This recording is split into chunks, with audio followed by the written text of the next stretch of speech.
Welcome back students. We are going to discuss about enzymes and catalysts. First of all, what are catalysts? So catalysts are the chemical substances which increase or decrease the rate of a chemical reaction without being used in the chemical reaction. That means catalysts do not take part in the chemical reaction itself. They are not consumed during the course of chemical reaction, but they change the rate of chemical reaction. And similarly, enzymes are biological catalysts. That means these are those catalysts which increase or decrease the rate of biological reactions which are going within our body. So let's discuss the mechanism and what are the types of catalysis and enzymatic reactions. Let's start. Catalysis. Okay, so first question comes, what is catalysis and what is catalyst? So first of all, catalysis. Catalysis is the phenomena in which the rate of any chemical reaction is altered, either it is increased or decreased by presence of a substance which remains itself unchanged chemically in the reaction but changes the rate of chemical reaction. The substance which alters the rate of chemical reaction is called catalyst. Another word, I can say that catalyst is the chemical substance which increases or decreases the rate of a chemical reaction without being involved itself in the chemical reaction, and the process is known as catalysis. Okay, when the reactant and catalyst are in the same physical state, that means catalyst is in the same phase as the reactant, it is called homogeneous catalysis. Otherwise, it is known as heterogeneous catalysis. So let's take the examples of these two, homogeneous and heterogeneous catalysis. Okay, the first is, let's say we have SO2, which is a gas. It is reacting with oxygen, which is another gas. The reaction is catalyzed by NO2, which is again a gas. It is catalyzed by NO, which is again a gas, and we get SO3, which is again a gas. So all the reactants and catalysts are in the same physical state, that is gaseous state. So this type of catalysis is called homogeneous catalysis. Now let's talk about heterogeneous catalysis. So we have H2O2, which is a liquid on the platinum surface, which is a solid. It decomposes to give two molecules of H2O and O2, which is gas, and this was actually again liquid. So catalyst is solid while the reactant is liquid. Both of them are in a different physical state, so it is a heterogeneous catalysis. Now there is another thing, positive catalyst. The substance which increases the rate of reaction is known as positive catalyst. It acts by decreasing the activation energy of a reaction. We know every chemical reaction requires some energy for starting, which is called activation energy, and a positive catalyst decrease that activation energy, because of which the rate of reaction gets increased, and it is called a positive catalyst. And the example is vanadium pentaoxide in contact process. Contact process is the industrial process used for manufacturing of sulfuric acid. Now opposite to that, there is negative catalyst which actually decrease the rate of reaction. Substance which decrease the rate of reaction are known as substance that increase the rate of reaction are positive catalyst, and those which actually decrease the rate of reaction are known as negative catalyst. They are negative catalyst.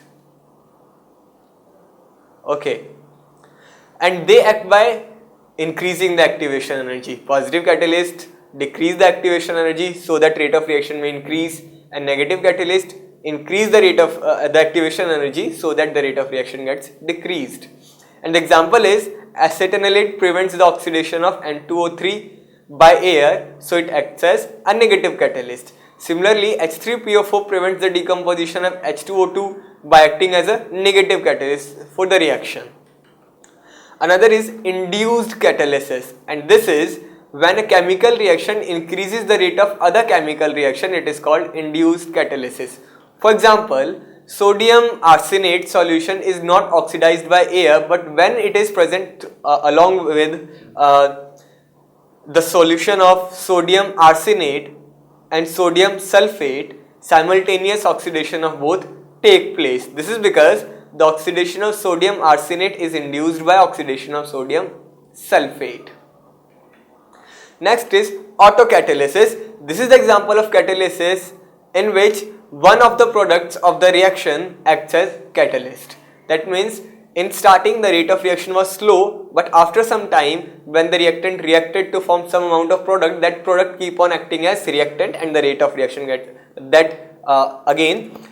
in starting the rate of reaction was very small, but after some time when few of the reactants reacted to form product, that product acts as catalyst for the chemical reaction, because of which now rate of chemical reaction gets increased. So with the passage of time, rate of chemical reaction keeps on increasing because the product which is being formed is acting as an autocatalyst.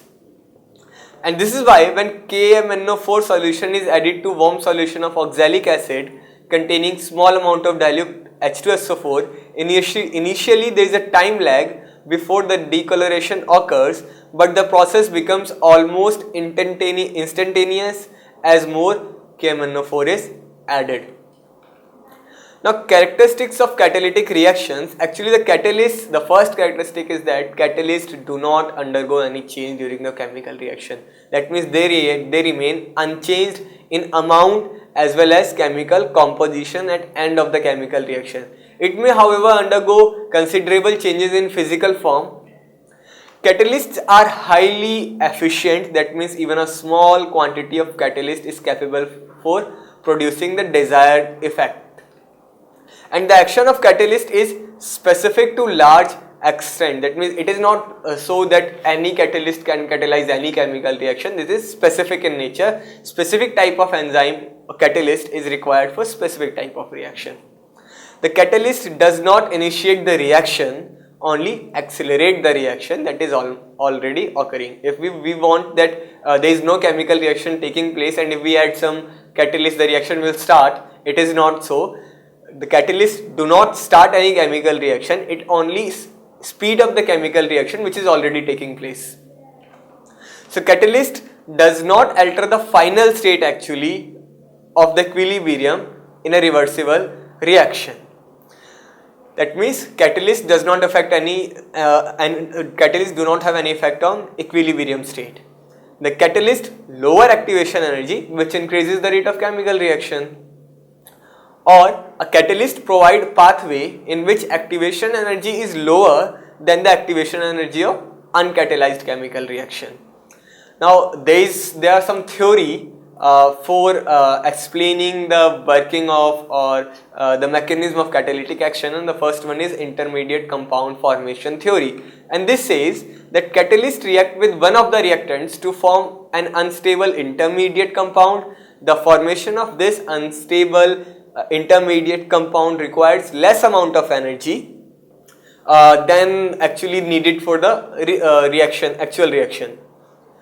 The intermediate compound formed is unstable and thus combines with the other reactant to form the final product, and the catalyst is regenerated. Let's say I had A reacting with B to form AB, and this time, or let's say to form actually C, oh no, it's AB is okay. In this case the activation energy was very high, let's say this was the activation energy required, this was the difference. Now if I use a catalyst, what would happen, that catalyst, let's say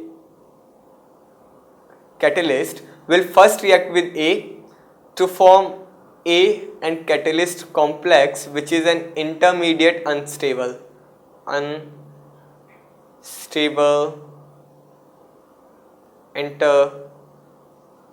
intermediate compound, and then this unstable intermediate compound will react with B to form AB, and the catalyst will get regenerated. And for this reaction the actually activation energy is very low as compared to the earlier one. Okay, now larger the number of catalytic reactions, large number of catalytic reactions can be explained on the basis of this theory. For example, catalytic oxidation of SO2 to SO3 in the presence of NO2 catalyst can be explained on the basis of this theory. And this is the way. First of all, NO reacts with oxygen to form MO2. Then this NO2, this is actually not MO2, this is 2NO2, and after that this NO2 reacts with SO2 to form SO3 and NO is regenerated. So NO is actually the catalyst here. Next is adsorption theory of catalyst. This is another theory, and adsorption theory of catalysis explains the mechanism of heterogeneous catalysis mainly. The old point of view was that when catalyst is in solid state and the reactants are in gaseous state or in the solution, the molecules of the reactant are adsorbed on the surface of the catalyst. Adsorption being an exothermic process, the heat of adsorption is taken up by the surface catalyst, which is utilized in enhancing the chemical activity of the reacting molecules. But now there is a modern adsorption theory which says that actually the modern adsorption theory is combination of intermediate compound formation theory and old adsorption theory, and this says that catalytic activity is located on the surface of the catalyst. The mechanism involves 5 steps actually. The first one is diffusion of reactant on the surface of catalyst. Second is adsorption of the reactant molecules on the surface of catalyst. Next is occurrence of chemical reaction on the surface of the catalyst through formation of intermediates. Next one is desorption of the reactant product away from the catalytic surface, and last one is diffusion of the reactant produced and products, diffusion of the reaction products away from the catalytic surface. So in short, I can say the first step is that this is catalyst, there is A, there is B. In next step, what happens that this A and B comes on the surface of B, it is adsorbed. Okay, adsorption of reactant molecules on the surface. First was diffusion. This A and B diffuse toward the surface. In next step, they get attached on the surface.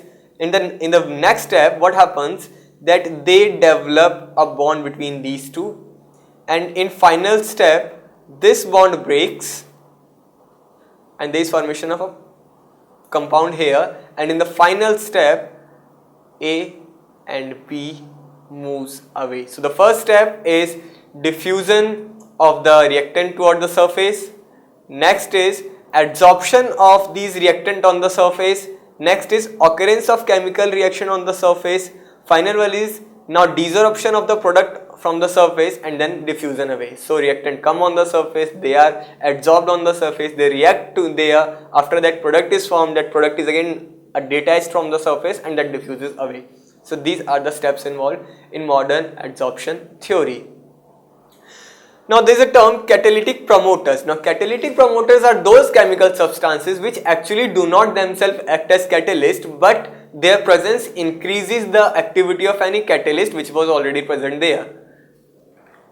Examples are in Haber process, actually iron is the catalyst but molybdenum acts as promoter, and Haber process is like this: N2 reacting with H2 to form NH3, and if I balance this 2 and there would be 3. So iron is the catalyst but the efficiency of iron is further increased by molybdenum. So this is the catalyst and this is catalytic promoter.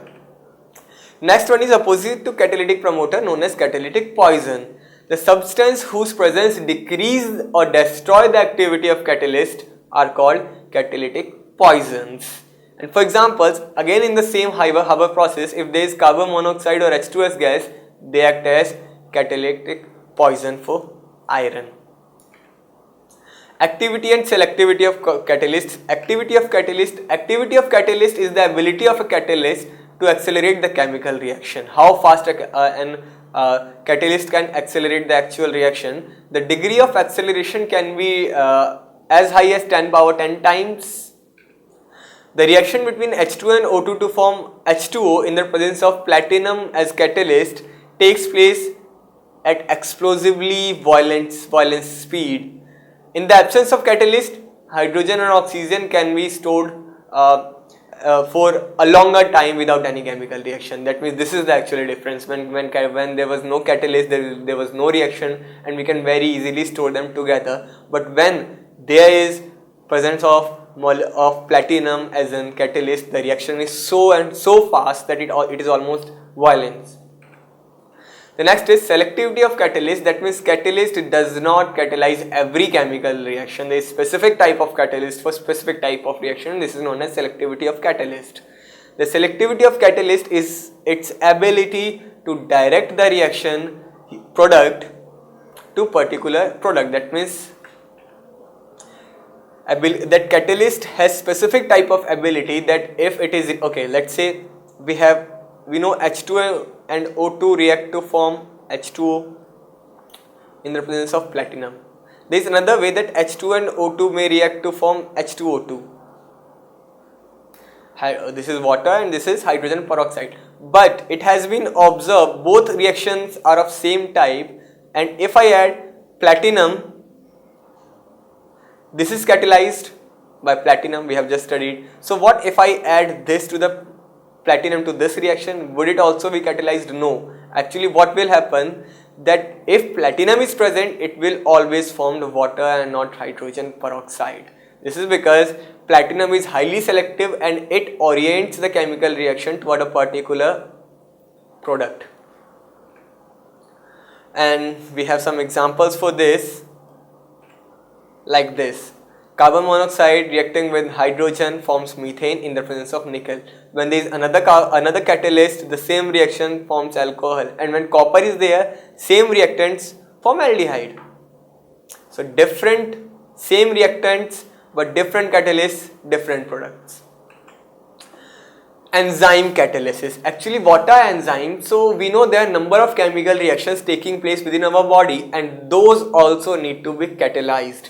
So catalysts which increase or catalyze the biological chemical reactions are known as enzymes, and these are basically proteins. So we can say that enzymes are biological catalysts. They are living in the organism body and carry out thousands of chemical reactions which take place in dilute solution at ordinary temperature and pressure. For example, they can use small molecules to assemble complex biopolymers such as protein or DNA. Organisms can produce molecules that react with that. Basically we can say that there are number of chemical reactions going inside our body which need to be catalyzed, because the biological processes are very small, very fast. So we need catalysts. Those can increase the rate of chemical reactions going within our body, and that role is done by enzymes. And again, the mechanism of enzymatic catalysis is similar as that of catalytic activity, that there is an enzyme and every enzyme has an active site, and it is highly specific in nature. Enzymes are even more specific in nature as compared to catalysts, and enzyme actually have active site, and the substrate, that means on the target on which enzyme is active, will come and fit into this active site just like lock and key. It will fit only, and if it fits then only the enzyme will show its activity, otherwise not. So enzymes are made up of long chains of amino acid. That means enzymes are mainly proteins. The chains are folded together to form active sites. These are active sites. The substrate can bind to the enzyme to form an enzyme substrate complex at its active site. So enzymes comes there, substrate binds itself to the enzyme's active site, which results in formation of enzyme substrate complex, and the reaction takes place on the surface of catalyst. Products are formed and which are diffused out. So it is similar to that of enzymes actually, but catalyst actually, but it is more specific and more efficient as compared to enzymes. Now modern X-ray crystallography and spectroscopy methods showed that in many cases the enzyme change their shape when the substrate lands on the active site. Actually from the previous one, it is being assumed that shape of active site is almost fixed. If a substrate is able to bind itself into that active site, then only the reaction will take place, otherwise not. but the modern X-ray studies have shown that actually what happens that in some cases the enzyme modifies its active site so that substrate can fit into it. This is called induced fit model of enzyme. And the substrates including the active site to adopt the particular fit rather than a rigidly shaped lock and key model. So this is trying to say that it is not so that the active site is rigid definitely, and it will not change its shape, and only those substrates will bind to the surface which are able to fit into that. But actually what happens that substrate approaches the enzyme approaches the substrate, and both change their shape to make the complex on which is known as substrate enzyme complex, and this is called induced fit model. And what happens that enzymes combine with substrates to form enzyme substrate complex, which is fast and reversible. In the next step, enzyme and substrate decompose into enzyme and product, which is slower and rate determining. So students, we studied about catalyst, that what are catalysts, what are the role of catalyst, we know what are the factor affecting the activity of catalyst, and we are aware of enzymes also, and also the mechanism for catalytic reaction or enzymatic reactions. In our next video, we will move to colloidal state. Stay tuned.